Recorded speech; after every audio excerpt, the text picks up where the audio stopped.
If the idea of reaching out to people and having conversations in order to sell sounds scary to you, then watch this video because I have 3 tips for you to take action on in order to get more clients.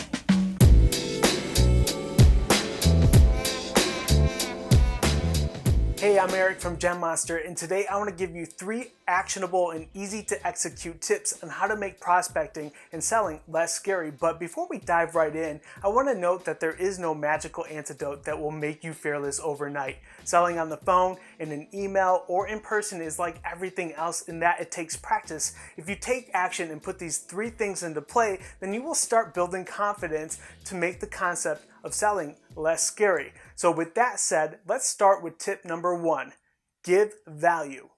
One of the most intimidating things about selling isn't that you're reaching out to someone you haven't even met before. It's that you're reaching out to someone you've never met before and you're asking them for something. Do you have a moment to discuss your current website and how we can work together? Do you have time to look at my portfolio? I'd like to schedule a quick meeting on how you handle the graphic design for your business. Are you free tomorrow?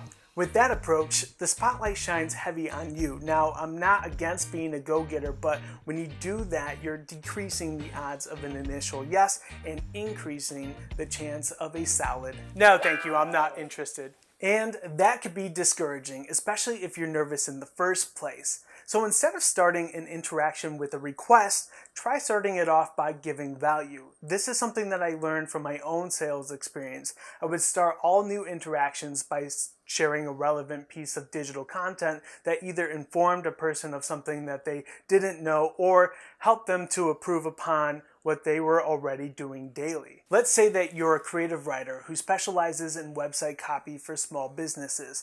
You can write a 1-page branded handout about 5 things a small business can do to their website to get more traffic. You can then share that with local small businesses to not only help them with their current website, but to pinpoint a need that they may have not known about. This is starting the conversation with a gift. If they're not interested, it's not that they're not wanting to work with you in your business, it's actually that they're not interested in learning how to improve their business. It puts the rejection in their court and not in yours. A monster tip is if you are a go-getter and you're ready to make that pitch and ask for the next step in the conversation, I still recommend that you make some type of piece of content or value to share, because when you get someone telling you, at this moment, I don't have a need for what you do in my business, you can easily just say, absolutely, I understand that you may not have a need right now, but I'd like to share with you a quick handout about 5 things businesses like yours can do to increase traffic for their website. What's a good email that I can send that to? Now, when you follow up, it's not you being all, so the last time I reached out to you, you were not interested in having a discussion about how a blog can improve your business.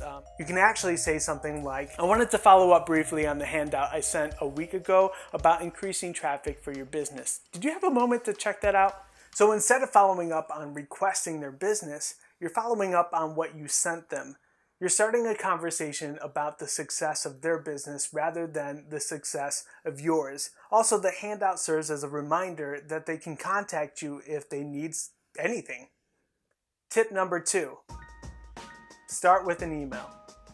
Cold calling is super effective, but you need to understand that the odds are against you, and you need to be really good at being told no continuously without letting it chip away at your confidence. Now, if the idea of picking up that phone makes you nervous in any way, then consider the path of least resistance.